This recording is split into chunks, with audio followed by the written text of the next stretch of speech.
ఓం స్వామి శరణమయ్యప్ప. స్వామి రేపు ఇరుముడి కట్టుకొని అయితే మనం శబరిమలకి అయితే బయలుదేరుతున్నాము. ఇరుముడికి కావాల్సినటువంటి 5 టెంకాయలు అయితే మనకి ఇచ్చారు స్వాములు.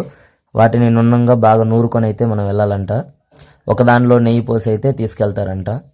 మా శబరిమల యాత్ర అయితే మొత్తం 6 రోజులైతే ఉంటుంది. 6 రోజులు మన ఛానల్లో అయితే వీడియోస్ వస్తాయి. మిస్ అవ్వకుండా చూడడం కోసం మన ఛానల్ అయితే సబ్స్క్రైబ్ చేసుకోండి స్వాములు. మన ఇన్స్టా పేజీని కూడా అయితే ఫాలో అయిపోండి. దాంట్లో ఫొటోస్ అవి అయితే అప్లోడ్ చేస్తాను. ఒక 20 నిమిషాలు కూర్చొని మనం రుద్దినట్లయితే 5 టెంకాయలని ఒక్కరవ కూడా టెంకాయ పీచు అయితే వండకుండా అయితే నున్నంగా అయితే రుద్దాల్సి ఉంటుంది.